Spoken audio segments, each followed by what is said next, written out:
Last time on ARR Abridged, we retrieved the sacred crown of Ul'dah, and for our efforts we were invited to a banquet. At this banquet we are confronted by Rabban, the general of Ul'dah. He expresses his mixed feelings about the feast, because much of Ul'dah is actually starving. He however doesn't blame the royal family. He suspects that the local syndicates have a big role in this tragedy. He asks us to aid him in investigating the syndicate, but he gets distracted by a glowing coming from our pocket. The glowing, of course, coming from the crystal that we had picked up earlier.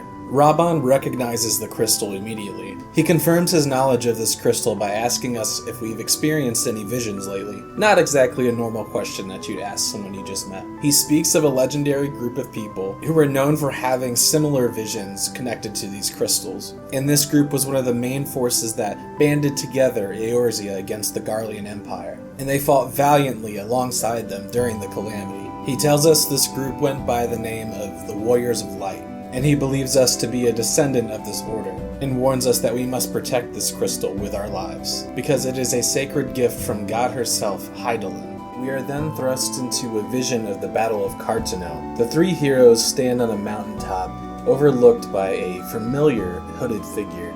The battle has reached a point of no return, and the leader of these heroes calls for a retreat. The heroes make a successful exit, although one mage dies, sacrificing himself to teleport everyone out of the area. We come out of our vision and wake up in a bed, where Memodi tells us that we fainted at the banquet, and that the general would like to talk to us as soon as possible. The general gives us a handful of letters, and tells us that he's still deeply haunted by the battle that we saw in our vision, and he wants to hold a memorial ceremony to remember those who fell at Cartano. The handful of letters that he gave us are invitations to this gathering, and he asks us to carry out the task of handing out these invitations as his personal envoy. He gives us permission to use the airship routes to fulfill our task. During all this, on a Garlean military base in Eorzea, a futuristic ship lands. 4 individuals wearing horned armor exit the craft. The one at the front of the group says that the Garleans will save Eorzea from its chaos, and save its people from its own ignorance. We see some sort of giant creature being moved above the camp. We arrive in Limsa Lamenta, where we meet with the city's leader, Merlvid Blosfin, a pirate turned politician. We present her with the invitation from Rabban. Merlvid is obviously shaken, and recounts the atrocities that she saw that day. She gladly agrees to attend the remembrance ceremony, and hopes to bolster her military connections during the festivities. As we are leaving, she tells us a coded message to give to an elder in Gridania. That message being the wolf is sniffing around the stables. On that note, we sail off to Gridania, where we meet with the elder formerly mentioned. Kane Senna gladly accepts our invitation, and she gives us a history lesson on Garlean tech. Basically, Garleans can't wield magic like Eorzeans can, so they adapted and leaned into technology instead. And she tells us their leader Solos Vos Galvus has become weak in his old age, and that's why the Garleans haven't continued to invade Eorzea. And the secret message we delivered, the wolf has been sniffing around the stables, means that the Garleans have been seen getting ready for another attack. And Kane Senna believes that this get-together is a good time to strengthen their alliances. In the midst of handing out these invitations, Thancred reveals himself and tells us that he's been watching us, respectfully of course. He marvels at our selflessness and professionalism while carrying out this task. And most of all, he's very intrigued by our visions, and says he knows someone else who undergoes them frequently, and he invites us to a secret group, telling us to ask Memodi about the Scions of the Seventh Dawn. Memodi points us in the direction of their secret hideout in Vesper Bay. Upon entering the hideout, we encounter a bubbly little thing, Tataru. She welcomes us to the hideout and takes us to their leader. The leader, Minfilia, says this organization works outside political rule, and that their single objective is to preserve the future of Eorzea. She then eagerly inquires about our visions, and tells us that we likely possess a power known as the Echo, allowing us to transcend the boundaries of souls. Minfilia discloses that she too has this power, and discouragingly enough, she cannot use this power at will. She then speaks of the current main threat to Eorzea, the Primals, and how our shared gift can help protect Eorzea and its people. Acting as if we already agreed to join this organization, she tells us their secret passphrase, which is Wild Rose.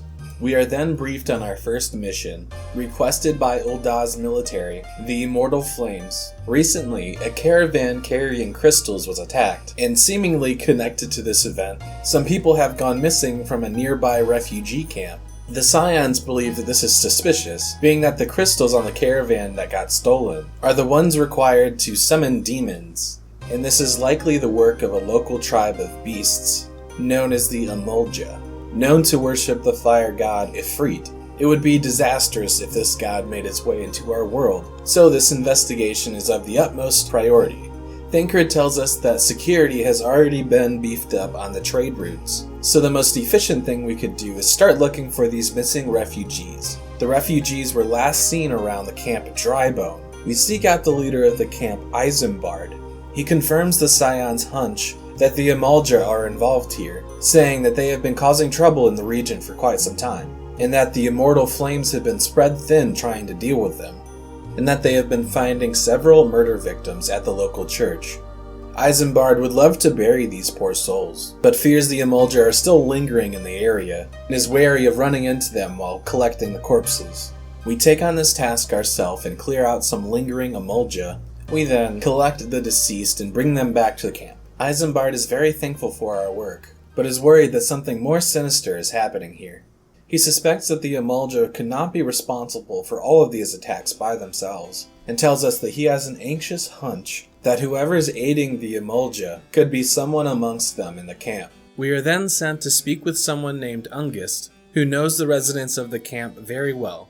Due to all the drama unfolding around the camp, Ungist warns us that most people aren't going to be open to talking with us, and he thinks that nothing terrible has really happened to the people that have gone missing, just that they have decided to leave the camp for somewhere nicer.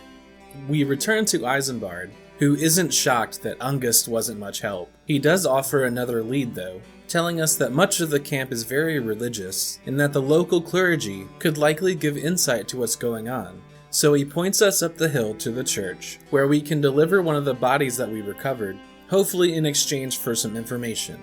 We bump into Marquez skulking around the cemetery outside the church, who tells us we can bury the body we brought with us atop a ridge nearby. So of course we yeet the corpse kinda near a headstone. Marquez comes to check on us and is, less than enthused. He scolds us, telling us to bury the body so that wild animals won't tear it apart. Reluctantly, we toss a few handfuls of dirt on the corpse and head inside the church to get some answers. We speak with a sister there named Orson. She tells us of how the locals often confess to her, but alas, she has heard nothing about these missing people, and provides some insight as to why Marquez is kind of off. She tells us of how the calamity really did a number on poor Marquez, and ever since he's preferred the company of the dead instead of the living. Failing to find any leads for our investigation, we return to Isambard, where Thancred is also waiting for us. While we were off investigating, so was Thancred, and through his conversations with Ungus, he also believes that the clergy must know what's going on. He even believes that Sister Orson could be directly responsible for these missing persons. Isambard seems very shocked by this claim, and gives up the name of a young boy that Sister Orson is close with, hoping they can shed light on Sister Orson's dealings. They tell us that the sister has gone missing. Seems rather suspicious, don't you think? The young boy claims that when the sister was reading to him, he told her that he had lost his mother's ring, and she decided to help him, going off on her own to find it. We come across Sister Orson, just outside the camp, squabbling with some undead. We cut down the corpses attacking her. The sister gives us a half-hearted thanks and heads back to town. We go back and inform Isambard of the situation, who believes that in helping this young boy find his mom's ring, wipes Sister Orson's name from the suspect list, because no one that does a selfless act such as this could possibly be a kidnapper, right? I don't really think so, but that's just my 2 cents anyways. But Isambard tells us that Thancred has also moved on to other suspects.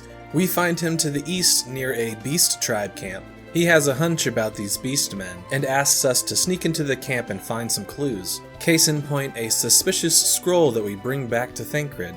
The scroll depicts some kind of get-together to help the locals find work. But the handwriting is rather sloppy, but Thancred knows in his heart of hearts that no clergyman could possibly write so sloppily. To confirm this, we take the scroll to Sister Orson, who is a little offended and calls the scroll blasphemy and completely against the church's teachings. This jogs her memory, however, and she tells us that some robes have recently gone missing, and that combined with this scroll could mean that there is someone impersonating a priest. And that will be all for today's episode. I hope you enjoyed it. I've been your host Vizkla, and I appreciate you tuning in. If you enjoyed this video, please consider leaving a like. And if you would like to see more of my content, click on over to my channel page where I'm probably live streaming right now. I added in a hidden image somewhere in this video. If you think you've found the hidden image, please leave it in the comments with the timestamp, and I'll pin the comment of the first person to find it. Good luck!